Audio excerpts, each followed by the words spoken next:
Well, hello, friend. Today is going to be a little different.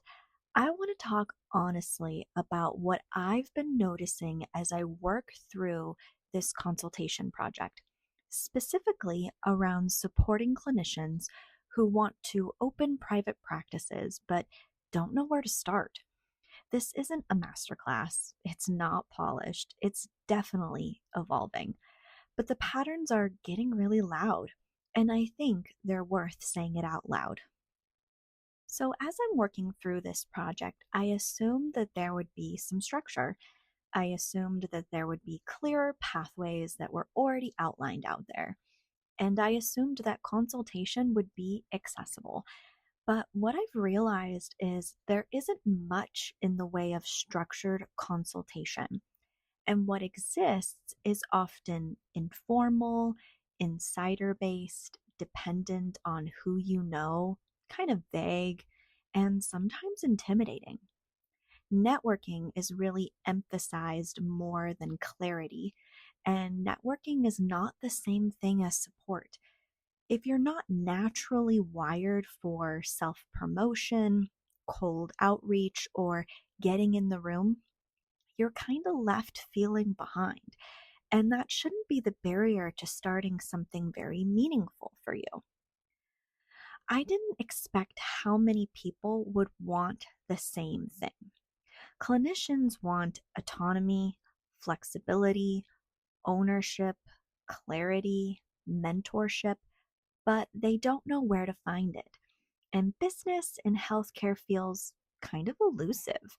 There are unwritten rules, hidden expectations, unspoken fears.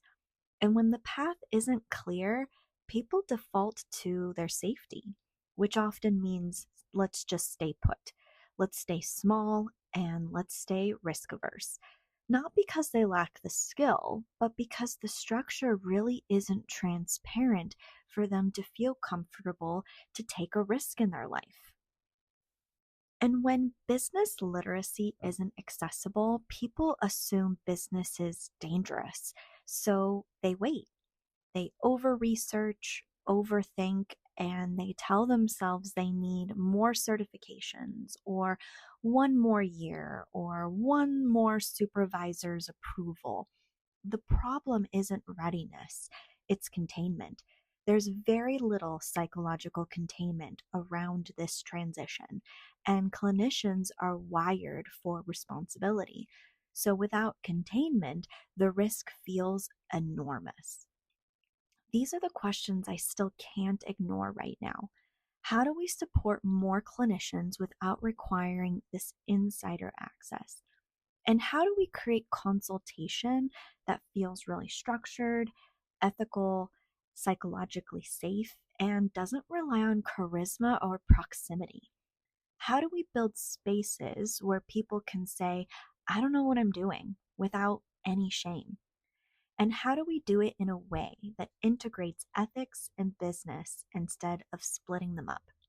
These questions keep repeating for me, which usually means something is forming. And here's the thing that I keep seeing: clinicians aren't underprepared, they're unsupported. They don't lack intelligence, they lack a roadmap, and they don't lack skill. They lack a lot of structure. And when I kept seeing the same pattern, the same hesitation, the same confusion, the same fear, I started thinking maybe this isn't an individual problem. Maybe it's a systems gap.